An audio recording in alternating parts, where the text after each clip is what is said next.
ನಾಗಾಭರಣ ಅವ್ರು ನಮ್ಗೆ ಯಾಕೆ ಇಷ್ಟ ಅಂದರೆ ಅದಕ್ಕೊಂದು ಸ್ಟೋರಿ ಇದೆ. ಅವ್ರದ್ದು ಬಂಗಾರದ ಜಿಂಕೆ ಒಂದು ಪಿಕ್ಚರ್. 12 ಸಾರಿ ನೋಡಿದ್ದೆ ಬಂಗಾರ ಜಿಂಕೆ. 12 ಸಾರಿ ನೋಡಿದ್ದೆ ಬಂಗಾರ ಜಿಂಕೆನ. ನಾನು ಫ್ಯಾನು ನಾಗಾಭರಣ ಸರ್ಗೆ.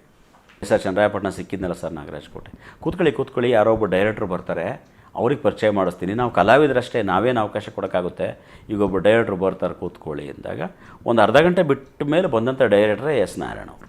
ನಿರ್ದೇಶಕರ ಮನೆ ವಿಳಾಸಗಳನ್ನ ತಡ್ಕಾಡೋದು, ಅವ್ರ ಮನೆಗೆ ಹೋಗೋದು, ನೋಡಿ ಸರ್ ಇಷ್ಟು ನಾಟಕ ಮಾಡಿದ್ದೀನಿ, ನನಗೊಂದು ಪಾತ್ರ ಕೊಡಿ, ಬಾಗಿಲು ಬಡ್ದು ಕೇಳೋದು. ಆಗಿನೇನು ಮೊಬೈಲು ಈಗೆಲ್ಲ ಫೇಸ್ಬುಕ್ಕು ಈಗಿನ ಥರದ್ದೆಲ್ಲ ಇಲ್ಲಲ್ಲ. ನೇರ ಅವ್ರ ಮನೆಗೆ ಹೋಗಬೇಕು, ಅವ್ರ ಬಾಗಿಲು ಬಡಿಬೇಕು, ಅವ್ರು ಬೈದರೆ ಬೈಸ್ಕೋಬೇಕು, ಅವ್ರ ಮೇಲಿರೋ ನಾಯಿ ಕಚ್ಚಿಸ್ಕೋಬೇಕು, ಹೆಂಗೋ ಪಾತ್ರ ಕೇಳಬೇಕು.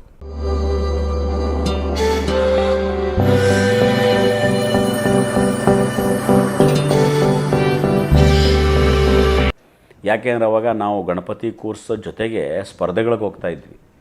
ನಾಟಕ ಸ್ಪರ್ಧೆಗಳು ನಡೀತಾಯಿತ್ತು, ರಾಜ್ಯ ಮಟ್ಟದ ನಾಟಕ ಸ್ಪರ್ಧೆ ಈಗೆಲ್ಲ ನಡೀತಾಯಿತ್ತು. ಆವಾಗ ನಾವು ಇಡೀ ಜಿಲ್ಲಾದ್ಯಂತ ಕರ್ನಾಟಕ ಎಲ್ಲೆಲ್ಲಿ ನಾಟಕ ಸ್ಪರ್ಧೆ, ಬೆಂಗಳೂರು ಮೈಸೂರು ಎಲ್ಲೇ ನಾಟಕ ಸ್ಪರ್ಧೆ ನಡೆದರೂ ನಾವು ಕಲಿತಂಥ ನಾಟಕಗಳನ್ನ ಅಲ್ಲಿ ತೊಗೊಂಡೋಗಿ ಪ್ರದರ್ಶನ ಮಾಡಿ ಬಹುಮಾನಗಳನ್ನ ಸ್ವಲ್ಪ ತಗೋತಾ ಇದ್ವಿ. ಈ ಬಹುಮಾನ ತಗೊಳ್ಳೋಕೆ ಏನು ಸ್ಫೂರ್ತಿ ಅಂದರೆ 83 ನಾನು ಮುದುಕನ ಮದುವೆ ಮಾಡಿದೆ ಅಂತ ನಿಮ್ಗೆ ಹೇಳಿದೆ ಆಗಲೇ. ಆ ನಾಟಕವನ್ನು ರಾಜ್ಯ ಮಟ್ಟದ ನಾಟಕ ಸ್ಪರ್ಧೆ ಬೇಲೂರು ಮಾರುತಿ ಯುವಜನ ಸಂಘ ಹೊಳೆಬೀದಿ ಬೇಲೂರು ಅನ್ನೋ ಸಂಸ್ಥೆಯವರು ರಾಜ್ಯ ಮಟ್ಟದ ನಾಟಕ ಸ್ಪರ್ಧೆ ಕಾಲ್ ಮಾಡ್ತಾರೆ, ಯಾರು ಬೇಕಾದರೂ ಬರ್ಬೋದಂತ. ನನಗೆ ಪತ್ರಿಕೆಯ ಮೂಲಕ ಆ ಮಾಹಿತಿ ಗೊತ್ತಾಗಿ ನಾನು ಅರ್ಜಿ ಹಾಕ್ತೀನಿ, ನಮಗೆ ಕರೀತಾರೆ, ಮುದುಕನ ಮದುವೆಯಲ್ಲಿ ಪ್ರದರ್ಶನ ಆಗುತ್ತೆ, ನನಗೆ ಅತ್ಯುತ್ತಮ ನಟ ಪ್ರಶಸ್ತಿ ಬರುತ್ತೆ, ನಾಟಕಕ್ಕೆ 3ನೇ ಬಹುಮಾನ ಬರುತ್ತೆ. ನಾನು ಅವಾಗ ಯೋಚನೆ ಮಾಡಿದ್ದು, ನಾಟಕನ ಜನ ನೋಡಿ ಇಷ್ಟಪಡ್ತಾರಂತ ಮಾತ್ರ ಅಂದ್ಕೊಂಡಿದ್ದೆ, ಬಹುಮಾನವೂ ಬರುತ್ತೆ ಅಂತಂದಾಗ ನಾವು ಮುಂದೆ ಹಾಸ್ಯ ನಾಟಕಗಳನ್ನು ಬಿಟ್ಟು ವೈಚಾರಿಕ ನಾಟಕಗಳನ್ನು ತಗೊಳ್ಳೋಕೆ ಶುರು ಮಾಡಿದ್ವಿ. ವೈಚಾರಿಕ ನಾಟಕಗಳನ್ನ ತಗೊಂಡು ಪ್ರದರ್ಶನ ಮಾಡೋಕ್ಕೆ ಶುರು ಮಾಡಿದ್ವಿ. ಆ ವೈಚಾರಿಕ ನಾಟಕಗಳಲ್ಲಿ ಮೈಸೂರಿನ ಶ್ರೀನಿವಾಸ್ ಅವರು ಬರೆದಿರ್ತಕ್ಕಂಥ ಕನಸಿನವರು, ಚಂದ್ರಶೇಖರ್ ಪಾಟೀಲರ ಟಿಂಗರ ಬುಡ್ಡಣ್ಣ, ವಿದೂಷಕ, ಈ ಥರ ನಾಟಕಗಳನ್ನ ಮಾಡೋಕ್ಕೆ ಶುರು ಮಾಡಿದ್ವಿ ನಾವಾಗ. ಅದಾದಮೇಲೆ 1989ರಲ್ಲಿ ನಾನೇ ಒಂದು ಭವಿಷ್ಯ ಅಂತ ಒಂದು ನಾಟಕ ಬರೆದೆ, ರಾಜಕೀಯ ವಿಡಂಬನೆ ಕುರಿತಂಥ ಒಂದು ನಾಟಕ ಬರೆದೆ. ಅದು ಬಾಂಬೆ ಮತ್ತು ಇಂಥ ಕಡೆ ಎಲ್ಲ ನಾಟಕ ಸ್ಪರ್ಧೆಗಳಲ್ಲಿ ಭಾಗವಹಿಸಿ ಬಹುಮಾನ ತಗೊಂತು. ಬೆಂಗಳೂರಿನ ಅನೇಕ ಕಲಾಕ್ಷೇತ್ರದಲ್ಲಿ ನಡೆದು ಬಹುಮಾನವನ್ನು ತಗೊಂತು. ಒಂಥರ ನಾಟಕ ನಮ್ಮ ಜೊತೆ ಒಡನಾಡಿಯಾಗಿ ಇದ್ದುಬಿಡ್ತು. ಬದುಕನ್ನು ಕಲಿಸ್ತಾ ಹೋಯಿತು, ಶಿಸ್ತನ್ನು ಕಲಿಸ್ತಾ ಹೋಯಿತು, ಅಕ್ಷರಗಳನ್ನು ಕಲಿಸ್ತಾ ಹೋಯಿತು, ನಮ್ಮ ಭಾಷೆಯ ಬಗ್ಗೆ ಪರಿಜ್ಞಾನವನ್ನು ಬೆಳೆಸ್ತಾ ಹೋಯಿತು. ನೋಡಿ, ಯಾಕೆ ನಾಟಕದ ಸ್ಪರ್ಧೆಗಳ ವಿಚಾರ ನಿಮ್ಗೆ ಹೇಳೋದೆ ಅಂದರೆ, ನಾನು ಸ್ಪರ್ಧೆಗಳನ್ನ ಮಾಡಿಬಿಟ್ಟಿದ್ದೀನಿ, ಗೆದ್ದುಬಿಟ್ಟಿದ್ದೀನಿ ಅಂತ ನಿಮಗೆ ಸಂದರ್ಶನದ ಮೂಲಕ ಹೇಳ್ಕೋಬೇಕು ಅಂತಕ್ಕಂಥ ಒಂದು ಇರಾದೆ ಅಲ್ಲ. ಮನುಷ್ಯ ಸ್ಪರ್ಧೆಗೆ ಒಡ್ಡಿಕೊಂಡಾಗ ಅವನು ಹೆಂಗೆ ಸರಿ ಹೋಗ್ತಾನೆ ಅಂತ ಅಷ್ಟೆ. ನಾನು ನಾಟಕ ಸ್ಪರ್ಧೆಗೆ ನಾವು ತೊಗೊಂಡೋದಾಗ ಒಂದು ತಪ್ಪು ಮಾತಾಡಬಾರ್ದು. 45ರಿಂದ 60 ನಿಮಿಷ ಅಷ್ಟೇ ಸಮಯ ಇರುತ್ತೆ. 45 ನಿಮಿಷ ದಾಟಬೇಕು, 60 ನಿಮಿಷಗಳು ಮುಗಿಬೇಕು ಅಂತಿರುತ್ತೆ. ಸಮಯ ಪ್ರಜ್ಞೆ, ಒಂದು ಡೈಲಾಗನ್ನು ತಪ್ಪದೇ ಹೇಳಬೇಕು ಅನ್ನೋತಕ್ಕಂಥ ಒಂದು ಕಾಳಜಿ, ಬಹುಮಾನ ತೆಗೊಳ್ಳಿಕ್ಕೋಸ್ಕರ ಚೆನ್ನಾಗಿ ಅದ್ಭುತವಾಗಿ ಅಭಿನಯಿಸಬೇಕು ಅಂತಕ್ಕಂಥ ಒಂದು ಕಾನ್ಸಂಟ್ರೇಷನ್, ಏಕಾಗ್ರತೆ, ಇದು ಸ್ಪರ್ಧಾ ನಾಟಕಗಳಿಗೆ ಹೋದಾಗ ಬರುತ್ತೆ. ಹಾಗಾಗಿ ನಮ್ಮ ಜೀವನದಲ್ಲಿ ಯಾವುದೋ ಸ್ಪರ್ಧೆ ಅಂತ ಬಂದು ನಾವು ಪರ್ಫೆಕ್ಟ್ ಆಗ್ತೀವಿ ಅಂತ ಅಷ್ಟೆ. ಅದು ನಮ್ಮನ್ನು ಪರ್ಫೆಕ್ಟ್ ಮಾಡ್ತು. ಇನ್ನೊಂದು ಕಡೆ ಬಹಳ ಶಿಸ್ತಿನ, ಶ್ರದ್ಧೆಯ ಓನರು, ಪ್ರೆಸ್ ಓನರು, ಅವ್ರ ಜೊತೆ ಕೆಲಸ ಮಾಡಿದ್ದಕ್ಕೆ ಅಲ್ಲೊಂದು ಸ್ವಲ್ಪ ಶಿಸ್ತು, ಶ್ರದ್ಧೆ, ಸಮಯ ಪಾಲನೆ ಬಂತು. ಸ್ಪರ್ಧಾ ನಾಟಕಗಳಿಗೆ ಹೋದಾಗ ನಮಗೊಂದು ಸ್ವಲ್ಪ ಅಲ್ಲೊಂದು ಸ್ವಲ್ಪ ಕಾನ್ಸಂಟ್ರೇಷನ್ನು, ಆ ಪರಿಶ್ರಮ ಅನ್ನೋದು ಗೊತ್ತಾಯಿತು. ಯಾಕೆ ಹೇಳ್ತೀನಿ ಅಂದರೆ, ನಾವು ರಾತ್ರಿ 11 ಗಂಟೆಗೆ ಶುರು ಮಾಡಿದ್ರೆ ನಾಟಕ ರಿಹರ್ಸಲ್ನ 10 ಗಂಟೆ ಶುರು ಮಾಡ್ತಿದ್ವಿ. ಯಾಕೆ ನನ್ನ ಪ್ರೆಸ್ ಕೆಲಸ ಮುಗಿಸ್ಕೊಂಡು ರಿಹರ್ಸಲ್ ಬರಬೇಕು. ನಮಗೆ ಬೆಳಗ್ಗೆ ಹೊತ್ತು ರಿಹರ್ಸಲಿಗೆ ಕಳಿಸ್ಬಿಟ್ಟು ಆ ಮನುಷ್ಯ ಪೇಮೆಂಟಲ್ಲಿ ಕೊಡ್ತಾರೆ. ಅದಕ್ಕೆ ನಾವು ಎಲ್ರಿಗೂ ಹೇಳ್ತಿದ್ದು, ನಾಗರಾಜು ಪ್ರೆಸ್ ಮುಗಿಸ್ಕೊಂಡೇ ಬರಬೇಕು, 9 ಗಂಟೆಗೆ ಪ್ರೆಸ್ ಕ್ಲೋಸ್ ಆಗುತ್ತೆ, ಊಟ ಮಾಡ್ಕೊಂಡು 10 ಗಂಟೆಗೆ ಸೇರೋಣ ಅಂತ. ಆದರೂ ಎಲ್ಲ ಸೇರೋದು 11 ಆಗ್ತಾಯಿತ್ತು. 11 ಗಂಟೆಗೆ ಪ್ರಾಕ್ಟೀಸ್ ಶುರು ಮಾಡಿ ಬೆಳಗಿನ ಜಾವ 2 ಗಂಟೆವರೆಗೂ ಪ್ರಾಕ್ಟೀಸ್ ಮಾಡ್ತೀವಿ ನಾಟಕನ. ಈ ಥರ 2 ತಿಂಗಳು ಪ್ರಾಕ್ಟೀಸ್ ಮಾಡ್ತೀವಿ. ಕಾರಣ ಏನು ಗೊತ್ತಾ, ಸ್ಪರ್ಧೆಯಲ್ಲಿ ಗೆಲ್ಲಬೇಕು ಅಂತಕ್ಕಂಥ ಇರೋದು. ಆ ಮಟ್ಟಿನ ಒಂದು ಪರಿಶ್ರಮ ಆ ಕಾಲದಲ್ಲಿ. ಅದು ನಮ್ಮನ್ನು ಇವತ್ತು ಈ ಮಟ್ಟಕ್ಕೆ ನಿಮ್ಮ ಮುಂದೆ ಕೂತ್ಕೊಂಡು ಮಾತಾಡುವ ಮಟ್ಟಕ್ಕೆ ತಂದು ನಿಲ್ಲಿಸಿದೆ. ಅದು ಯಾವತ್ತೂ ಅಷ್ಟೇ, ಪರಿಶ್ರಮಗಳು ತಕ್ಷಣ ಫಲ ಕೊಡಲ್ಲ. ತೆಂಗಿನ ಮರ ನಾವು ಸಸಿ ಇವತ್ತು ನೆಟ್ಟರೆ ನಾವು ಒಂದು ಎಳ್ನೀರು ಕುಡಿಬೇಕಾದ್ರೆ 9 ವರ್ಷ ಕಾಯಬೇಕು, 9ರಿಂದ 10 ವರ್ಷ ಕಾಯಬೇಕು. ಅದು ದೊಡ್ಡದಾಗಬೇಕು, ಅದರಲ್ಲಿ ಫಲ ಬಿಡೋದಕ್ಕೆ 9 ವರ್ಷ ಬೇಕು. ಸೊ ನಮ್ಮ ಜೀವನದಲ್ಲಿ ಪರಿಶ್ರಮ ಕೂಡ 20 ವರ್ಷದ ಹಿಂದೆ ಪಟ್ಟಂಥ ಪರಿಶ್ರಮಕ್ಕೆ 20 ವರ್ಷದ ನಂತರ ಫಲ ಸಿಕ್ಕತ್ತೆ. ನಮಗಾವಾಗ ನಾಟಕಗಳು ಮಾಡ್ತಿದ್ದಂಥ ಪರಿಶ್ರಮಗಳು ಇವಾಗೆಲ್ಲ ಈಗ ಫಲ ಸಿಕ್ತು ನಮಗೆ. ಯಾಕೆಂದರೆ ನಾಟಕದಲ್ಲಿ ನಾವು ಕಾಂಪ್ರಮೈಸ್ ಆಗ್ತಿರಲ್ಲ. ಇದು ಬೇಕು ಅಂದರೆ ಅದು ಗುಡಿಸ್ಲೇಬೇಕು ಅಂದ್ರೆ ಗುಡಿಸ್ಲೇ ಕಟ್ಕೊಂಡ್ಬಿಡ್ತಾಯಿದ್ದು, ಮರ ಬೇಕು ಅಂದ್ರೆ ಮರನೇ ಕಟ್ಕೊಂಡ್ಬಿಡ್ತಾಯಿದ್ದು. ಈ ಮರದ ಬೇರುಗಳು ಬೇಕು ಯಾವುದೋ ನಾಟಕಕ್ಕೆ ಅಂದರೆ ಬೇರುಗಳನ್ನೇ ಕಟ್ಕೊಂಬಂದು ನಾವು ಸ್ಟೇಜಲ್ಲಿ ಎದ್ಬಿಟ್ಬಿಡ್ತಾಯಿದ್ದು. ನನಗಿನ್ನೂ ಒಂದು ನೆನಪಿದೆ, ಭವಿಷ್ಯ ಅಂತ ಒಂದು ನಾಟಕ ಮಾಡಿದ್ದು, ನಾನೇ ಬರೆದಿರೋದು. ನನಗೆ ಕಡೆಯ ದೃಶ್ಯದಲ್ಲಿ ಒಂದು ಮನುಷ್ಯನ ತಲೆ ಬುರುಡೆ ನಾಟಕ ಮುಗಿದ ಮೇಲೆ ಮೇಲಿಂದ ಪ್ರೇಕ್ಷಕರಿಗೆ ನೇರ ಕಾಣೋ ಥರ ಒಂದು ತಲೆ ಬುರುಡೆ ನನಗೆ ಇಳಿಬೇಕು, ತಂತಿಯಲ್ಲಿ ಕೆಳಗೆ ಬಿಡಬೇಕು, ಅದು ತಿರುಗ್ತಾ ಇರುತ್ತೆ, ಅದಕ್ಕೊಂದು ಲೈಟು, ಅದಕ್ಕೆ ಸಂಬಂಧಪಟ್ಟಂತೆ ಒಂದಿಷ್ಟು ಸಂಭಾಷಣೆ. ಆವಾಗೆಲ್ಲ ನಾವು ಚನ್ನರಾಯಪಟ್ಟಣ ಅಂತ ಊರಲ್ಲಿ ಈ ಬೆಂಗಳೂರು ಥರ ಆರ್ಟಿಫಿಷಿಯಲಾಗಿ ತಲೆ ಬುರುಡೆ ಯಾರು ಮಾಡ್ಕೊಡ್ತಾರೆ, ಅದು ಹೆಂಗೆ ಮಾಡ್ಕೋಬೇಕು ಗೊತ್ತಿಲ್ಲ. ನಮ್ಮ ತಂಡದಲ್ಲಿ ಒಬ್ಬ ರಾಜು ಟೈಲರ್ ಅಂತಿದ್ದ, ಒಬ್ಬ ಕಲಾವಿದ. ಅವನಿಗೆ ಹೇಳಿದೆ ನಾನು, ಈ ಥರ ಒಂದು ಐಡಿಯಾ ಇದೆ ಕಣೋ, ಏನು ಮಾಡೋದು, ನಿಮಗೇನು ಬುರುಡೆ ಬೇಕಾ, ನಾನು ಅರೇಂಜ್ ಮಾಡ್ತೀನಿ. ನಾನೆಲ್ಲೋ ಪ್ಲಾಸ್ಟರ್ ಆಫ್ ಪ್ಯಾರಿಸ್ ತೊಗೊಂಡು ಕ್ಲೀನಾಗಿ ಮಾಡ್ಕೊಂಬರ್ತಾನೆ ಅಂತ ನಾನು ಸುಮ್ಮನಾದೆ. ಆಯಿತು, ಒಂದು ವಾರ ಟೈಮ್ ಕೊಡಿ, ನಾಗರಾಜ್ ತಂತೀನಿ. ತಂದ ಬುರುಡೆನ. ಆ ಬುರುಡೆ ನೋಡ್ರೆ ಹೆದರಿಕೆನೇ ಆಗೋಯ್ತು, ಒರಿಜಿನಲ್ ತಲೆ ಬುರುಡೆ. ನಾನು ಎಲ್ಲಿ ತಂದೆ ಅಂದೆ. ಈ ಥರ ಸ್ಮಶಾನಕ್ಕೆ ಹೋಗಿದ್ದೆ, ಯಾವ್ದು ಗುಂಡಿ ಲೂಸ್ ಆಗಿರುತ್ತೆ ನೋಡೋಣ ಅಂತ, ಯಾವುದೋ ಒಂದು ಮಳೆ ಬಂದು ಒಳಗೆ ಇಳಿದ್ಬಿಟ್ಟಿತ್ತು, ಅದನ್ನು ಬಗ್ದೆ ಈ ಬುರುಡೆ ಮೂಳೆ ಎಲ್ಲ ಸಿಕ್ಕು ಅಂದ್ಬಿಟ್ಟು ಒಂದು ಚೀಲದಲ್ಲಿ ತಂದು ಸುರಿದ್ಬಿಟ್ಟ. ಒಂದಿಷ್ಟು ಮೂಳೆಗಳು, ಕೈ ಮೂಳೆ, ಕಾಳು ಮೂಳೆ, ಬುರುಡೆ ಎಲ್ಲ ಸುರಿದ್ಬಿಟ್ಟ. ನಾನು ಅಲ್ಲಯ್ಯ ಬುರುಡೆ ತಗೊಂಬಂದರೆ ಒರಿಜಿನಲ್ ಹೂತಿರೋ ಶವದ್ದೇ ತಗೊಂಬಂದಿದ್ದೀಯಲ್ಲ ಮರಯ್ಯ ಅಂತ. ಆಮೇಲೆ ನೋಡೋಕೆ ಅದು ತುಂಬ ನ್ಯಾಚುರಲ್ ಆಗಿತ್ತು. ನಾನು ನಮ್ಮ ಹುಡುಗರಿಗಿನ್ನೂ ಹೇಳಿರಲಿಲ್ಲ. ನಾನು ಅದನ್ನು ಕ್ಲೀನಾಗಿ ತೊಳೆದು ಅದಕ್ಕೆಲ್ಲ ಒರೆಸಿ ನೀಟಾಗಿ ಪೇಂಟ್ ಗಿಂಟೆಲ್ಲ ಮಾಡಿ ಆ ಬುರುಡೆನ ರೆಡಿ ಮಾಡಿದ್ದಾಯಿತು. ಆ ಬುರುಡೆ ಇಟ್ಕೊಂಡು ಲಕ್ನೋ ರಾಷ್ಟ್ರಮಟ್ಟದ ನಾಟಕ ಸ್ಪರ್ಧೆಯಲ್ಲಿ ಶೋ ಆಯಿತು. ಶೋ ಆದಾಗ ಆ ಬುರುಡೆ ಬಿಟ್ವಿ. ಬಹಳ ಕ್ಲಾಪ್ಸ್ ಬಂತು, ಲಾಸ್ಟ್ ಸೀನ್ ಕ್ಲಾಪ್ಸ್ ಬಂತು, ತುಂಬ ವಿಷಲ್ ಹಾಕಿದ್ರು, ನಾಟಕದ ಬಹಳ ಮೆಚ್ಚುಗೆ ಬಂತು. ಅಲ್ಲಿ ದ್ವಿತೀಯ ಬಹುಮಾನ ಕೂಡ ಬಂತು. ಕಮಿನಿಧರನ್ನು ತೀರ್ಪುಗಾರರಾಗಿದ್ದರು, ನಟಿ ಕಮಿನಿಧರನ್ನು ಆ ಇದಕ್ಕೆ ಸ್ಪರ್ಧೆಗೆ ತೀರ್ಪುಗಾರರಾಗಿದ್ದರು. VKM ಕಲಾವಿದರು ಬೆಂಗಳೂರು ಆ ಸ್ಪರ್ಧೆನ ಆಯೋಜಿಸಿದರು, ತಿಮ್ಮಯ್ಯ ಅವರು. ಈ ಮಾತು ಯಾಕೆ ಹೇಳ್ತಾ ಇದ್ದೀನಿ ಅಂದರೆ, ಅವನು ಕಷ್ಟಪಟ್ಟು ತಂದಂಥ ಒಂದು ಆ ಬುರುಡೆಯ ಇದು ಪರಿಶ್ರಮ, ಅದನ್ನು ರೆಡಿ ಮಾಡಿ ನಾಟಕದಲ್ಲಿ ನಾನೇನು ಅಂದ್ಕೊಂಡೆ, ಕಲ್ಪನೆ ಬಂದಿದ್ದಕ್ಕೆ ಬಹುಮಾನ ಬಂತು ಅಂತ. ಜೀವನನೂ ಹಂಗೆ, ನಾವು ಏನು ಅನ್ಕೋತೀವಿ ಹಾಗೇ ಮಾಡಿದ್ರೆ ಜೀವನದಲ್ಲೂ ಕೂಡ ಬಹುಮಾನ ಬರುತ್ತೆ, ಜೀವನದಲ್ಲೂ ಕೀರ್ತಿ ಸಮ್ಮಾನಗಳು ಸಿಕ್ಕುತ್ತವೆ. ಹೀಗೆ ಈ ನಾಟಕದ ಯಾನ ನಡೀತಾನೆ ಇತ್ತು. 88, 89, 87ರಲ್ಲಿ ನನಗೆ ಮದುವೆ ಆಗತ್ತೆ. ಇನ್ನೂ 27 ವರ್ಷಕ್ಕೆ ಮದುವೆ ಮಾಡಿಬಿಟ್ರು ಮನೇಲಿ. 83ಕ್ಕೆ ಅಪ್ಪ ತೀರೋದ್ರು. ಆ ತೀರೋದು ವರ್ಷನೇ ಮಾಡಬಾರ್ದು ಅಂತೇಳಿ 3 ವರ್ಷ ಕಳೀತು. 83, 86, 87 ಫೆಬ್ರವರಿಗೆ ಮದುವೆ ಮಾಡಿದ್ರು. ನಾನಿನ್ನೂ ಬೇರೆ ಪ್ಲೇಸಲ್ಲಿ ಕೆಲಸ ಮಾಡ್ತಾಯಿದ್ದೆ. 450 ರೂಪಾಯಿ ಸಂಬಳ. ನಮ್ಮ ಇರುವ ಕುಟುಂಬದ ಜೊತೆಗೆ ಈ ಒಂದು ಎಕ್ಸ್ಟ್ರಾ ಒಂದು ಪಾರ್ಟಿ ಆ್ಯಡ್ ಆಯಿತು. ಸಂಸಾರ ದೊಡ್ಡದಾಯಿತು. 450 ರೂಪಾಯಿ ಸಾಲ್ತಾ ಇಲ್ಲ ನನಗವಾಗ. 450 ರೂಪಾಯಿ, 250 ರೂಪಾಯಿಗೆ ತಿಂಗಳದ ದಿನಸಿ ಸಾಮಾನು ತರ್ತಿದ್ದೆ. ಇನ್ನು 250 ರೂಪಾಯಲ್ಲಿ ಸೌದೆ, ಸೀಮೆಣ್ಣೆ, ತರಕಾರಿ, ಮಾರ್ಕೆಟು ಈ ಥರಕ್ಕೆ 250. ಇನ್ನು ಅಮ್ಮ ಬ್ರಾಹ್ಮಣರ ಮನೆಯಿಂದ ತರ್ತಿದ್ದಂಥ ಊಟ ತಿಂಡಿ, ಅದು ಹೆಂಗೋ ಜೀವನ ನಡೀತಾ ಇತ್ತು.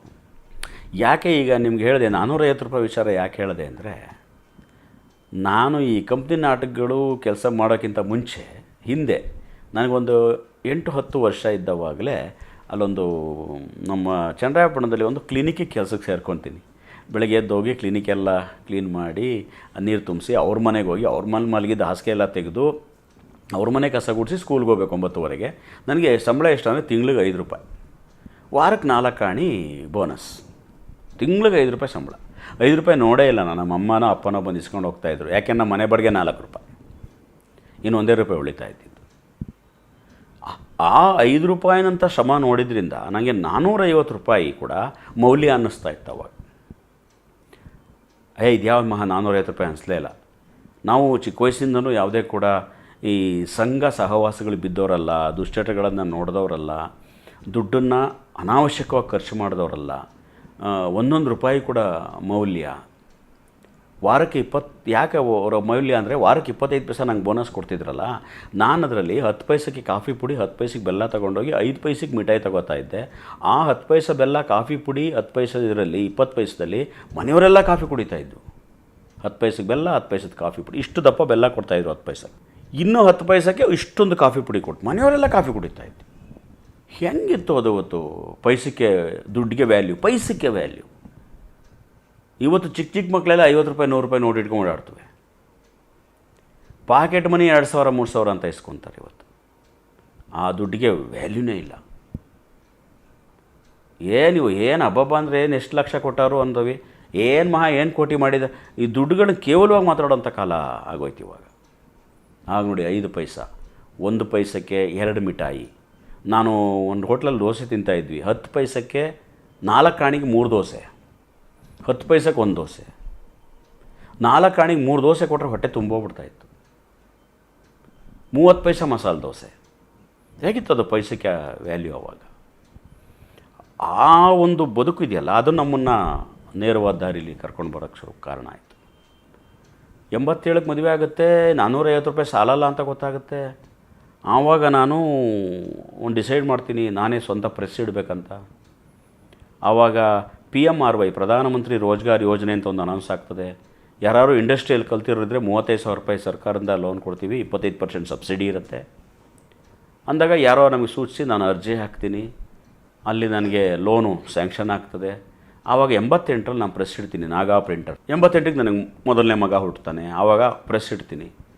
88 ಅದನ್ನೂ ಕೂಡ ಪರಿಶ್ರಮದಿಂದ ಕೆಲಸ ಮಾಡ್ತಾ ಪಕ್ಕದಲ್ಲಿ ನನ್ನ ಜೊತೆಲಿ ನಾಟಕ ಮಾಡ್ತಾ 10 ವರ್ಷ ಕೂಡ ಪ್ರೆಸ್ ನಡೆಸ್ತೀನಿ. ನಾನು 98ವರೆಗೂ ಪ್ರೆಸ್ ನಡೆಸ್ತೀನಿ. ಇದರ ನಡುವೆ 95ರಲ್ಲಿ 85ರಲ್ಲೇ ನನಗೆ ಸಿನಿಮಾದಲ್ಲಿ ನಟಿಸಬೇಕು, ಸೀರಿಯಲ್ ನಟಿಸಬೇಕು ಅನ್ನೋ ಆಸೆ ಹುಟ್ಟುತ್ತೆ. 85ರಲ್ಲಿ ಈ ವಿನೋದ್ ರಾಜ್ ಮತ್ತು ಲೀಲಾವತಿಯವರು ನಮ್ಮ ಚನ್ನರಾಯಪಟ್ಟಣಕ್ಕೆ ಒಂದು ಕಾರ್ಯಕ್ರಮಕ್ಕೆ ಗೆಸ್ಟಾಗಿ ಬಂದಿರ್ತಾರೆ. ನನಗೆ ಗೊತ್ತಿಲ್ಲ ಅವಾಗ ಸಿನಿಮಾದವ್ರನ್ನ ಹೆಂಗೆ ಮೀಟ್ ಮಾಡಬೇಕಂತ. ಹೆಂಗಿದ್ರು ಊರಿಗೆ ಬಂದಿದ್ದಾರಲ್ಲ ಅಂತ IBಲಿ ಹೋಗಿ ವಿನೋದ್ ರಾಜ್ ಅವ್ರನ್ನ ಮೀಟ್ ಮಾಡ್ತೀನಿ. ನಾವು ಮೀಟ್ ಮಾಡಿ ನನ್ನ ಮನಸ್ಸಿನ ಆಸೆ ಹೇಳ್ಕೊಳ್ತೀನಿ. ಸರ್, ನಾನು ಸಿನಿಮಾದಲ್ಲಿ ನಟಿಸ್ಬೇಕು, ದಯವಿಟ್ಟು ಒಂದು ಅವಕಾಶ ಮಾಡಿಕೊಡಿ. ಅವರೊಂದು ಅಡ್ರೆಸ್ ಕೊಡ್ತಾರೆ, hotel Shyam Prakash, infantry road, Bengaluru, ಬನ್ನಿ ಅಂತ. ನನಗೆ ಏನೋ ಚಿನ್ನ ಸಿಕ್ತಂಗೆ ಆಗ್ಬಿಡುತ್ತೆ, ಒಬ್ಬ ಅಡ್ರೆಸ್ ಸಿಕ್ಬಿಡ್ತು ಅಂತೇಳಿ Bengaluru infantry road hotel Shyam Prakash, ಆ ಮನೆ ಹೋಟೆಲ್ ರೂಮಲ್ಲಿದ್ದರು, ಮನೆ ಇರಲಿಲ್ಲ ಆಗ ವಿನೋದ್ ಮತ್ತು ಲೀಲಾವತಿ ಅವರಿಗೆ. ನಾನು ಹೋದೆ, ಸೀದಾ ಹೋಟೆಲ್ಗೆ ಹೋದೆ. ಅಲ್ಲಿದ್ದರು. ಅವರು ಹೇಳಿದೆ, ಸರ್ ಚನ್ನರಾಯಪಟ್ಟಣ ಸಿಕ್ಕಿದ್ನಲ್ಲ ಸರ್, ನಾಗರಾಜ್ ಕೋಟೆ, ಕೂತ್ಕೊಳ್ಳಿ, ಯಾರೋ ಒಬ್ಬ ಡೈರೆಕ್ಟ್ರು ಬರ್ತಾರೆ, ಅವ್ರಿಗೆ ಪರಿಚಯ ಮಾಡಿಸ್ತೀನಿ. ನಾವು ಕಲಾವಿದರಷ್ಟೇ, ನಾವೇನು ಅವಕಾಶ ಕೊಡೋಕ್ಕಾಗುತ್ತೆ, ಈಗ ಒಬ್ಬ ಡೈರೆಕ್ಟ್ರು ಬರ್ತಾರೆ, ಕೂತ್ಕೊಳ್ಳಿ ಅಂದಾಗ ಒಂದು ಅರ್ಧ ಗಂಟೆ ಬಿಟ್ಟ ಮೇಲೆ ಬಂದಂಥ ಡೈರೆಕ್ಟ್ರೇ S. ನಾರಾಯಣ ಅವರು. ಆವಾಗ ಅವ್ರದ್ದು ಕಾಲೇಜ್ ಹೀರೋನೋ ಏನೋ ಪಿಕ್ಚರ್ ಮಾಡ್ತಿದ್ರು. ಅವ್ರದ್ದು ಚೈತ್ರ ಪ್ರೇಮಾಂಜಲಿನೂ ಮಾಡಿರಲಿಲ್ಲ ಅನಿಸುತ್ತೆ. ಆವಾಗ ಅವ್ರು ನನಗೆ ಪರಿಚಯ ಮಾಡಿಕೊಡ್ತಾರೆ, S. ನಾರಾಯಣಿಗೆ. ಒಂದು ಅವಕಾಶ ಕೊಡಪ್ಪ, ಕಲಾವಿದರು, ನಾನು ಚನ್ನರಾಯಪಟ್ಟಣದಲ್ಲಿ ಇವ್ರು ಪರಿಚಯ ಆದರು, ತುಂಬ ಒಳ್ಳೆ ಕಲಾವಿದರು, ಇವರು ಆಲ್ಬಮ್ ಎಲ್ಲ ತಂದಿದ್ದಾರೆ ಪಾಪ ಅಂತೇಳಿ ನಾನು S. ನಾರಾಯಣ ತೋರಿಸ್ತೀನಿ, ಬನ್ನಿ, ಯಾವ ಬೇಕಾದ್ರೂ ಬನ್ನಿ, ನಿಮ್ಮಂಥ ಕಲಾವಿದರು ಬೇಕು ಅಂತೇಳಿ ನಾರಾಯಣ ಅವ್ರು ಹೇಳ್ತಾರೆ. ಬಟ್ ನನಗೆ ಬರೋಕ್ಕಾಗಲ್ಲ, ಅವಾಗೆಲ್ಲ ನಮ್ಮದೆಲ್ಲ ಸಂಸಾರ ಜಂಜಾಟ್ಗಳು, ಮೀಟ್ ಮಾಡಿ ಹೋಗಿದ್ದೆ ಅಷ್ಟೇ ಆಗುತ್ತೆ. ಮತ್ತು ಆ ಹಂಗೇ ಇರುತ್ತೆ ಆಸೆ, ಸಿನಿಮಾಲ್ ಮಾಡಬೇಕು. 85 86ರಲ್ಲಿ ಒಂದು ಸಣ್ಣ ಕಿರುಚಿತ್ರದಲ್ಲಿ ಮಾಡ್ತೀನಿ. P. ಕಾಳಿಂಗರಾಮ್ ಆವಾಗ ಪ್ರದೀಪ್ ಅವರು ಒಂದು ಶುಭ ಸಂಕ್ರಾಂತಿಯಿಂದ ಸೀರಿಯಲ್ ಮಾಡ್ತಾರೆ. ಅದರಲ್ಲೊಂದು ಟೆಲಿಫಿಲಮು, ಸಂಕ್ರಾಂತಿ ಹಬ್ಬದ ದಿನ ಬರತಕ್ಕಂಥ ಒಂದು 15 ನಿಮಿಷದ ಒಂದು 20 ನಿಮಿಷದ ಎಪಿಸೋಡ್. ಅದು ಒಂದರಲ್ಲಿ ಮಾಡಿದೆ. ಫಸ್ಟ್ ಕ್ಯಾಮ್ರಾ ಎದುರಿಸಿದ್ದು ನಾನು ಅದೇನೆ. ಅದಾದಮೇಲೆ 95ರಲ್ಲಿ ಮತ್ತೆ ನನಗೆ ಬೆಂಗಳೂರು ಓಡಾಡ್ತಾನೇ ಇದ್ದೆ. ಯಾವಾಗ ಪ್ರೆಸ್ಸಲ್ಲಿ ಕೆಲಸ ಕಮ್ಮಿ ಆಗುತ್ತೆ ಬೆಂಗಳೂರಿಗೆ ಬಂದುಬಿಡೋದು, ನಿರ್ದೇಶಕರ ಮನೆ ವಿಳಾಸಗಳನ್ನ ತಡ್ಕಾಡೋದು, ಅವ್ರ ಮನೆಗೆ ಹೋಗೋದು. ನೋಡಿ ಸರ್, ಇಷ್ಟು ನಾಟಕ ಮಾಡಿದ್ದೀನಿ, ನನಗೊಂದು ಪಾತ್ರ ಕೊಡಿ, ಬಾಗಿಲು ಬಡ್ದು ಕೇಳೋದು. ಆಗಿನೇನು ಮೊಬೈಲು, ಈಗೆಲ್ಲ ಫೇಸ್ಬುಕ್ಕು, ಈಗಿನ ಥರದ್ದೆಲ್ಲ ಇಲ್ಲಲ್ಲ. ನೇರ ಅವ್ರ ಮನೆಗೆ ಹೋಗಬೇಕು, ಅವ್ರ ಬಾಗಿಲು ಬಡಿಬೇಕು, ಅವ್ರು ಬೈದರೆ ಬೈಸ್ಕೋಬೇಕು, ಅವ್ರ ಮೇಲಿರೋ ನಾಯಿ ಕಚ್ಚಿಸ್ಕೋಬೇಕು, ಹೆಂಗೋ ಪಾತ್ರ ಕೇಳಬೇಕು. ಆ ರೀತಿ ಕೇಳಿದಾಗ ಸಿಕ್ಕಂಥದ್ದು 95 ಸಾಯಿಕುಮಾರ್ ಅವರು ಫಸ್ಟ್ ಹೀರೋ, ಸಾಕಿದ ಗಿಣಿ ಅಂತ ಸಿನಿಮಾ. ಮಾಧುರಿ ಹೀರೋಯಿನ್ನು, ಸಾಯಿಕುಮಾರ್ ಅವರು ಹೀರೋ. ಅದರಲ್ಲೊಂದು ಪೊಲೀಸ್ ಪಾತ್ರ. ಆ ಸಿನಿಮಾ ಮಾಡಿದ ಒಂಚೂರು ಅನುಭವ ಸಿಗುತ್ತೆ, ಬಿಡುಗಡೆ ಆಗುತ್ತೆ, ಖುಷಿಯಾಗುತ್ತೆ. ಜಯಕುಮಾರ್ ಅಂತೇಳಿ ಡೈರೆಕ್ಟ್ ಮಾಡಿದರು. ಅದು ಬ್ಯಾಕ್ ಟು ಬ್ಯಾಕ್. ಅದಾದಮೇಲೆ ಚಿಕ್ಕಣ್ಣ, T. ಚಿಕ್ಕಣ್ಣ ಅಂತ ಹಳೆಯ ಡೈರೆಕ್ಟ್ರು, ತುಂಬ ಸೀನಿಯರ್ ಡೈರೆಕ್ಟ್ರು, ಮಂಗಲ್ಯ ಸಾಕ್ಷಿ ಅನ್ನೋದೊಂದು ಪಿಕ್ಚರ್ ಮಾಡಿದ್ದಾರೆ ಅವರು, ಫೇಮಸ್ ಪಿಕ್ಚರು. ಅವರು ಜಗತ್ ಕಿಲಾಡಿ ಅಂತ ಒಂದು ಜಗ್ಗೇಶ್ ಅವ್ರನ್ನ ಇಟ್ಕೊಂಡು ಅವಸರ ಪೊಲೀಸ್ ತಮಿಳು ರೀಮೇಕ್ ಒಂದು ಸಿನಿಮಾ ಮಾಡ್ತಾರೆ. ಇದ್ರ ಮೂಲಕ ಅವ್ರ ಪರಿಚಯ ಆಗಿ ಜಗತ್ ಕಿಲಾಡಿಯಲ್ಲಿ ಜಗ್ಗೇಶ್ ಅವ್ರ ಜೊತೆ ಮಾಡ್ತೀನಿ 96 97. ಹೀಗೆ ಒಂದಿಷ್ಟು ಸಿನಿಮಾಗಳು. B. ರಾಮಮೂರ್ತಿಯವರು, ಅವರು ಕೂಡ ಅವ್ರ ಸಿನಿಮಾದಲ್ಲಿ ಅನುರಾಗ ಸ್ಪಂದನ ಅನ್ನೋ ಪಿಕ್ಚರಲ್ಲಿ ಅನಂತ್ ನಾಗ್ ಅವ್ರ ಕಾಂಬಿನೇಷನ್, ಈ ಥರದ್ದೆಲ್ಲ ಒಂದು ಪಿಕ್ಚರ್ಗಳು ಒಂದಿಷ್ಟು ಮಾಡ್ತೀನಿ. ಅದಾದ ನಂತರ ಮತ್ತೆ ಪ್ರೆಸ್ಗೆ ಹೋಗು, ಕೆಲಸ ಮಾಡು, ಮಕ್ಕಳು ದೊಡ್ಡವರಾಗ್ತಾ ಇದ್ದಾರೆ, ಅವ್ರ ಶಾಲೆಗೆ ಫೀಸು ಗೀಸು. ಇಲ್ಲಿ ಒಂದು ಆ ಸಮಸ್ಯೆ ಆಗುತ್ತೆ ನನಗೆ.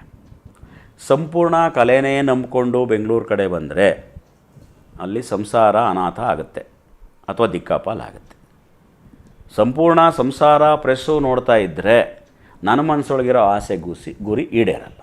ಈ ಗೊಂದಲ ಸಿಗಾಕೊಂತೀನಿ ನಾನು. ಆದರೂ ಬಿಡ್ತಿರಲ್ಲ, ಮಾಡ್ತಾಯಿರ್ತೀನಿ. ನಾನು ಯಾವಾಗಲೇ ಹೇಳಿದೆ, ಯಾವ ನಿರ್ದೇಶಕರ ಮನೆ ಬಾಗಿಲು ತಡ್ತಾ ಇದ್ವಿ ಅಂತ. ನಾಗಾಭರಣ ಅವರು ಒಂದು ಸಾರಿ ಯಾವುದೇ ನಾಟಕದ ಇನ್ವಿಟೇಷನ್ ಮಾಡಿದ್ರು ನಾನು ನಾಗಾಭರಣ ಅವ್ರಿಗೊಂದು ಪೋಸ್ಟ್ ಮಾಡಿಬಿಡ್ತಾಯಿದ್ದೆ. ನಾಗಾಭರಣ ಅವ್ರು ನಮ್ಗೆ ಯಾಕೆ ಇಷ್ಟ ಅಂದರೆ ಅದಕ್ಕೊಂದು ಸ್ಟೋರಿ ಇದೆ. ಅವ್ರದ್ದು ಬಂಗಾರದ ಜಿಂಕೆ ಒಂದು ಪಿಕ್ಚರ್. 12 ಸಾರಿ ನೋಡಿದ್ದೆ ಬಂಗಾರ ಜಿಂಕೆ. 12 ಸಾರಿ ನೋಡಿದ್ದೆ ಬಂಗಾರ ಜಿಂಕೆನ. ನಾನು ಫ್ಯಾನು ನಾಗಾಭರಣ ಸರ್ಗೆ. ಆವಾಗ ನಾನು ಭರಣ ಅವ್ರಿಗೆ ಯಾವುದೇ ನಾಟಕದ ಮಾಡಲಿ ಅವ್ರಿಗೆ ಪೋಸ್ಟ್ ಕಳಿಸ್ತಿದ್ದೆ. ನಾನು ಶೂನ್ಯ ಅಂತ ಒಂದು ನಾಟಕ ಬರೆದು ಪ್ರದರ್ಶನ ಆಗಿತ್ತು ರವೀಂದ್ರ ಕಲಾಕ್ಷೇತ್ರದಲ್ಲಿ. ಅದಕ್ಕೆ ಉತ್ತಮ ಬಹುಮಾನ, ಉತ್ತಮ ನಾಟಕ ಎಲ್ಲ ಬಂದಿತ್ತು. ಅದನ್ನು ಲಕ್ಷ್ಮೀ ಚಂದ್ರಶೇಖರ್ ಅವರು, ರಂಗಕರ್ಮಿಗಳು, ಅವರು ನೋಡಿ ದ ಹಿಂದೂ ಪೇಪರಲ್ಲಿ ಒಂದು ದೊಡ್ಡ ಆರ್ಟಿಕಲ್ ಮಾಡಿದರು. ಈ ಇನ್ವಿಟೇಷನ್ನ ಭರಣ ಅವ್ರ ಮನೆಗೆ ಕಳಿಸಿದ್ದೆ. ಈ ಇನ್ವಿಟೇಷನ್ ಕಳಿಸಿದ್ದರ ಪರಿಣಾಮ ಭರಣರವರು ಒಂದು ಸೀರಿಯಲ್ ಮಾಡ್ತಿದ್ರು, ಓನನ್ನ ಬೆಳಕೆ ಅಂತ ಒಂದು ಸೀರಿಯಲ್ ಮಾಡ್ತಿದ್ರು, ಶ್ರೀಧರ್ ಅವ್ರನ್ನ ಹೀರೋ ಮಾಡಿ. ಒಂದು ಸಾರಿ ಚನ್ನರಾಯಪಟ್ಟಣಕ್ಕೆ ಬಂದು ಟಿಫನ್ಗೆ ಅಂತ ಇಳಿತಾರೆ. ಅಲ್ಲಿ ಸನ್ಮಾನ್ ಹೋಟೆಲ್ ಅಂತಿರುತ್ತೆ, ಅಲ್ಲಿ ಇಳಿತಾರೆ. ಇಳಿದ್ಬಿಟ್ಟು ನಾನು ಇನ್ವಿಟೇಷನ್ ಕಳಿಸಿದ್ನಲ್ಲ, ನಾಗರಾಜ್ ಕೋಟೆ ಚನ್ನರಾಯಪಟ್ಟಣ ನೆನಪಾಗ್ಬಿಟ್ಟು ಆ ಹೋಟೆಲ್ ಮಾಣಿನ ಕೇಳ್ತಾರೆ. ಇಲ್ಲಿ ನಾಗರಾಜ್ ಕೋಟೆ ಅಂತಿದ್ದಾರಾ? ಓ ಇದ್ದಾರೆ ಸರ್, ಅವರು ತುಂಬ ನಾಟಕಗಳು ಮಾಡ್ತಾರೆ, ಹಾಗೆ ಹೀಗೆ, ಅವ್ರನ್ನ ಕರ್ಕೊಂಬರೋಕ್ಕಾಗತ್ತಾ ಅಂತಾರೆ. ಅವನು ಆ ಮಾಣಿ ಸೈಕಲ್ ತೊಗೊಂಡು ನಮ್ಮ ಪ್ರಸಾದ ಬರ್ತಾನೆ. ಸರ್, ನಾಗಾಭರಣ ಡೈರೆಕ್ಟರ್ ಸರ್ ಬಂದಿದ್ದಾರೆ, ನಿಮ್ಮನ್ನು ಕರೀತಾ ಇದ್ದಾರೆ. ನಾನು ಎಲ್ಲೋ ನಾಟಕ ಗಿಟ್ಕ ಅಂದರೆ ಇವ್ನಿಗೆ ಹುಚ್ಚಲ್ವಾ, ಯಾರೋ ಕಿಚಾಯ್ಸಕ್ಕೆ ಹಿಂಗೆ ಬಂದು ಹೇಳ್ತಿದ್ದಾನೆ ಅಂತ ನಾನು, ಏಯ್ ತಮಾಷೆ ಮಾಡಿಬಿಡು ಹೋಗಯ್ಯ, ಅವ್ರು ಯಾಕೆ ಇಲ್ಲಿಗೆ ಬರ್ತಾರೆ ಅಂತ. ಇಲ್ಲ ಸರ್ ಬಂದಿದ್ದಾರೆ. ಸರಿ, ನಾನು ಸೈಕಲ್ ತಗೊಂಡು ಹೋದೆ. ಅಲ್ಲಿ ಭರಣ ಅವರು ಮತ್ತು ಶ್ರೀಧರ್ ಅವರು ಟಿಫನ್ ಮಾಡ್ತಾಯಿದ್ರು. ಕೂತ್ಕೊಳ್ಳಿ ಕೋಟೆಯವರೇ ಅಂದರು. ನಾನೇನು ಮಾಡಿದೆ, ಸರ್ ನಮಸ್ಕಾರ ಸರ್, ನೀವು ಭೇಟಿಯಾಗಿದ್ದು. ಹ್ಞೂ ರೀ, ನೀವು ಇನ್ವಿಟೇಷನ್ ಎಲ್ಲ ಕಳಿಸ್ತಾ ಇದ್ರಿ, ನಿಮ್ಮೂರಿಗೆ ಬಂದ ತಕ್ಷಣ ನಿಮ್ಮ ನೆನಪಾಯ್ತಪ್ಪ. ನೋಡಿ, ತುಂಬ ಕಾಳಜಿ ಇರ್ತಕ್ಕಂಥ ಡೈರೆಕ್ಟ್ರಿಗೆ ಇವೆಲ್ಲ ಆಗ್ತದೆ. ನನ್ನನ್ನು ಅವರೆಲ್ಲ ನೆನೆಸ್ಕೋಬೇಕು ಅಂತೇನಿಲ್ಲ, ತಿಂಡಿ ದಿನ ಹೋಗ್ಬೋದಾಯಿತು. ಅವ್ರಿಗೊಂದು ಚನ್ನರಾಯಪಟ್ಟಣ ಅನ್ನೋ ಒಂದು ಇದು ಬಂದಾಗ ನಾನು ನೆನಪಾಗಿ, ನನ್ನ ನಾಟಕದ ಇದು ನೆನಪಾಗಿ ಕರೆದಾರೆ. ಅವರೇನು ಹೇಳಲಿಲ್ಲ, ಕೋಟೆಯವರೇ ನನಗೆ ಪಾತ್ರ ಗೀತ್ರ ಬೇಕು ಅಂತ ಕೇಳಲಿಲ್ಲ. ನೀವು ನಾಟಕ ಶೂನ್ಯ ಎಲ್ಲ ನಾಟಕ ಬರೀತೀರಲ್ವಾ? ಹೌದು. ಒಂದು ಮಕ್ಕಳದ ಚಿತ್ರ ರೆಡಿ ಮಾಡಿ, ನಾನು ಚಿನ್ನಾರಿ ಮುತ್ತ ನಂತರ ಸುಮಾರು ನಾನು ಯಾವುದೂ ಮಕ್ಕಳ ಚಿತ್ರ ಮಾಡೋಕ್ಕಾಗಿಲ್ಲ, ಒಂದು ಮಕ್ಕಳ ಕತೆ ಮಾಡ್ಕೊಂಬನ್ನಿ ಕೋಟೆಯವರೇ ಅಂದರು. ಮಾಡ್ತೀನಿ ಸರ್ ಅಂತ. ಹಂಗಾಯಿತು, ನಾವು ತಿಳ್ಕೊಂಡು ಬಂದ್ವಿ. ಆ ಮಕ್ಕಳ ಕತೆ ರೆಡಿ ಮಾಡಿಕೊಂಡು ನಾನು ಭರಣವ್ರ ಮನೆಗೆ ಹೋಗ್ತೀನಿ. ಭರಣವ್ರ ಮನೆಗೆ ಹೋದಾಗ ನಾಗಾಭರಣವ್ರು ಇರಲ್ಲ, ನಾಗಿಣಿ ಭರಣವ್ರು ಇರ್ತಾರೆ. ಮೇಡಮ್ ಸಾರಿ ಥರ ನಾನು ಹೇಳೋದೇ ಇಲ್ಲ, ಅವರೇ ಬಾಗಲ್ ತೆಗೆದು ತಕ್ಷಣ ಕೇಳ್ತಾರೆ, ಇಲ್ಲ ಸಾರಿ ಇಲ್ಲ, ಧಾರವಾಡಕ್ಕೆ ಹೋಗಿದ್ದಾರೆ, ನೀವು ಸೀರಿಯಲ್ಗೆ ಆಡಿಷನ್ ಕೊಡೋದಾರೆ 11 ಗಂಟೆ ಮೇಲೆ ಬನ್ನಿ ಅಂತಾರೆ. ನಾನು ಆಡಿಷನಿಗೆ ಬಂದೀನಿ ಅಂತ ಅವ್ರು ತಿಳ್ಕೊತಾರೆ.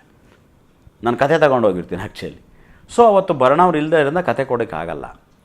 ಆಡಿಷನ್ಗೆ ನನಗೆ ಅಷ್ಟೊತ್ತಿಗಾಗಲೇ ಒಂದು ಏನಾಗಿರುತ್ತೆ ಮನಸ್ಸಲ್ಲಿ ಅಂದರೆ, ಆಗಲೇ ಹೇಳೋದ್ನಲ್ಲ, ಅಲ್ಲಿ ಕಾಲಿಡೋದು ಅನ್ನೋ ಗೊಂದಲದಲ್ಲಿ ಆ್ಯಕ್ಟಿಂಗ್ ಬೇಡ. ಒಂದಿಷ್ಟು ದಿನ ಸಿನಿಮಾ ಯಾರೂ ನನಗೆ ಪಾತ್ರ ಸಿಕ್ಕಲ್ಲ, ಒಳ್ಳೆಯ ಪಾತ್ರ ಸಿಕ್ಕಲ್ಲ, ಬರೀ ಸಣ್ಣ ಸಣ್ಣ ಪಾತ್ರ ಸಿಗ್ತದೆ. ಆ್ಯಕ್ಟಿಂಗ್ ಬಗ್ಗೆನೇ ತುಂಬ ಬೇಜಾರು ಬಂದುಬಿಟ್ಟಿರುತ್ತೆ ನನಗೆ. ನಾನು ಅವ್ರಿಗೆ ನೇರವಾಗಿ ಹೇಳ್ತೀನಿ, ನಾಗಿಣಿ ಮೇಡಮ್ ಅವ್ರಿಗೆ, ಮೇಡಮ್ ನಾನು ಆ್ಯಕ್ಟ್ ಮಾಡೋಕ್ಕೆ ಬಂದಿಲ್ಲ ಮೇಡಮ್, ಏನೋ ಕತೆಗೇನೋ ಕೊಡಬೇಕಾಗಿತ್ತು ಬಂದಿದ್ದೆ, ಅವ್ರು ಬಂದಾಗ ಬರ್ತೀನಿ ಬನ್ನಿ, ನಂಗೆ ಆ್ಯಕ್ಟಿಂಗ್ ಇಂಟ್ರೆಸ್ಟ್ ಇಲ್ಲ ಅಂತ ಬಂದುಬಿಡ್ತೀನಿ. ಒಂದು ಸೀರಿಯಲ್ಗೆ ಆಡಿಷನ್ ನಡೀತಾ ಇರ್ತದೆ, 97, 98, 96, 97 ಐ ಥಿಂಕ್. ಮನೆ ಹೊರಟೋದೆ, ನನ್ನ ಪಾಡಿ ನಾನು ಭರಣವ್ರು ಸಿಕ್ಕಲು ಅಂತೇಳಿ ಹೋಗ್ಬೇಕಾದ್ರೆ ಒಂದು ಕೆಲಸ ಏನು ಮಾಡಿದೆ ಅಂದರೆ, ನನ್ನ ಹತ್ರ ಒಂದು 5-6 ಫೋಟೋ ಇತ್ತು. ಹೆಂಗಿದ್ರು ಬಂದಿದ್ದೀನಿ, ತಗೊಂಡೋಗಿ ಏನು ಮಾಡೋಣ ಅಂದ್ಬಿಟ್ಟು ನಾಗಿಣಿ ಭರಣವ್ರಿಗೆ, ಮೇಡಮ್ ಇದು ಭರಣ ಸರಿ ಕೊಟ್ಬಿಡಿ ಅಂತ ಕೊಟ್ಟರು. ಈ ಫೋಟೋ ಕೊಟ್ಟಿದ್ದರ ಪರಿಣಾಮ ಎಲ್ಲಿ ತಿರುವು ತಗೊಂತಂದರೆ, ಆ ಒಂದು ಫೋಟೋ ನಾನಿವತ್ತು ನಿಮ್ಮ ಮುಂದೆ ಇಂಟ್ರ್ಯೂ ಕೊಡೋವರೆಗೂ ಕರ್ಕೊಂಬಂತಂದರೆ ನೀವು ನಂಬಲಿಕ್ಕಿಲ್ಲ ಆ ಸ್ಟೋರಿ. ಆ ಸಮಯದಲ್ಲಿ 98ರಲ್ಲಿ ಒಂದು ಸೀರಿಯಲ್ ಸ್ಟಾರ್ಟ್ ಆಗುತ್ತೆ. ನಾನು ಆಡಿಷನಿಗೆ ಬರಲ್ಲ ಅಂದಿದ್ದೀನಿ, ಅಲ್ಲಿ ಸೀರಿಯಲ್ ಸ್ಟಾರ್ಟ್ ಆಗುತ್ತೆ. ಒಬ್ಬರು ಪಾತ್ರವನ್ನು ಮಾಡ್ತಿರ್ತಾರೆ, ಆ ಪಾತ್ರ ಭರಣ ಅವ್ರಿಗೆ ಇಷ್ಟ ಆಗೋಲ್ಲ ಅಂದ ತಕ್ಷಣ ಮಧ್ಯಾಹ್ನ ಊಟಕ್ಕೆ ಬ್ರೇಕ್ ಆಗುತ್ತೆ. ಬ್ರೇಕಿಗೆ ಊಟಕ್ಕೆ ಕೂತ್ಕೊಂಡಾಗ ನಾಗಾಭರಣ ಅವ್ರು ಹೇಳ್ತಾರೆ, ಚನ್ನರಾಯಪಟ್ಟಣದ ನಾಗರಾಜ್ ಕೋಟೆ ಅಂತ ಒಬ್ಬರು ಫೋಟೋ ಕೊಟ್ಟಿದ್ರು, ಆ ಫೋಟೋ ತೆಗೀರಿ ಅಂತಾರೆ. ಫೋಟೋ ಹಿಂದ್ಗಡೆ ನಮ್ಮನೆ ಲ್ಯಾಂಡ್ಲೈನ್ ಫೋನ್ ನಂಬರ್ ಇರುತ್ತೆ. ಅಲ್ಲಿಂದ ನನಗೊಂದು ಫೋನ್ ಬರುತ್ತೆ, ಭರಣ ಅವ್ರು ಕರೀತಿದ್ದಾರೆ, ನಿಮಗೊಂದು ಪಾತ್ರ ಇದೆ, ತಾವರೆಕೆರೆಗೆ ಬೇಗ ಬನ್ನಿ. ನನಗಷ್ಟೊತ್ತಾಗಲೇ ಬೇಜಾರಾಯಿತು, ಅಯ್ಯೋ ಇವರು ಸಣ್ಣ ಪಾತ್ರ ಕರೀತಾರೇನೋ, ಏನಕ್ಕೆ ಹೋಗಬೇಕು ಅಂತೇಳಿ. ಆದರೂ ನಮ್ಮ ಮನೇಲಿ ಡಿಸ್ಕಸ್ ಮಾಡಿದೆ, ಹೋಗೋಣ ಬೇಡವಮ್ಮ ನಮ್ಮ ಮಿಸಸ್ ಕೈಲಿ. ನೋಡಿ ಇಷ್ಟ ಇದ್ರು ಹೋಗಿ, ಒಳ್ಳೆ ಡೈರೆಕ್ಟ್ರು ಅಂತೀರಾ, ಹೋಗಿ ಬಂದ್ಬಿಡಿ ಅಂತ. ಮಾರನೇ ಬೆಳಿಗ್ಗೆ ದೀಪಾವಳಿ ದಿನ ಹಬ್ಬ ಬಿಟ್ಟು ಹೋಗಬೇಕು. ಅಲ್ಲೋದು ಸರಿ ಸಿಗ್ತಾರೋ ಇಲ್ವೋ ಇದೆಲ್ಲ ಗೊಂದಲಗಳನ್ನು ತೆಗೆದುಹಾಕಿ ಹೋದೆ. ಸೀದಾ ತಾವರೆಕೆರೆಗೆ ಬಂದು ಇಳಿದೆ.